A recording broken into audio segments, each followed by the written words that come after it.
အားလုံးပဲမင်္ဂလာနံနက်ခင်းလေးပါကျွန်တော်မျိုးတွေကျွန်တော်နာမည်ကတော့ရွှေတောင်တက်မှာယနေ့အတွက်ကျွန်တော်တွက်ကနေမှုတွက်စာကြည့်ရမယ်ဆိုရင်တော့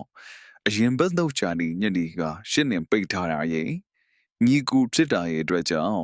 ကျွန်တော်တို့ရဲ့9နှစ်တာထွက်စဉ်မှုတိုက်ကြည့်ရမယ်ဆိုရင်ဒီကနေ့ရှင်းပွဲပဲထူရမယ်မျိုးတွေဒါကတော့ formula တွေမျိုးမှတ်ထားကြပါနော်တောက်ချာနေညနေတန်းကိုရှင်းနေလဲပဲပိတ်မယ်ညီကူလည်းဖြစ်နေမယ်ဆိုရင်တော့ရှစ်တေကို3ည3ခွန်6ခွန်6ကိုရှစ်9ခွန်3ည9လေးဆိုတဲ့တဲ့နာတေးကြတော့စင်းတတ်ပါလေ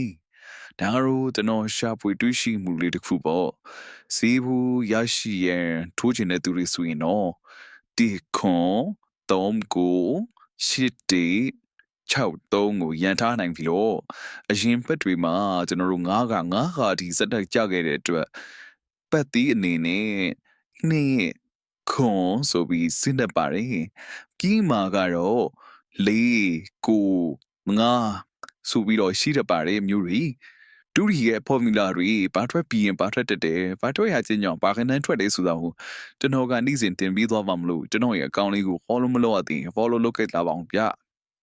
ကျွန်တော်ရဲ့မျိုးတွေလည်းပဲငွေတို့ကြီးကြီးပိုင်နိုင်တဲ့ဘက်ကလေးချစ်နိုင်ကြပါစီဗျာ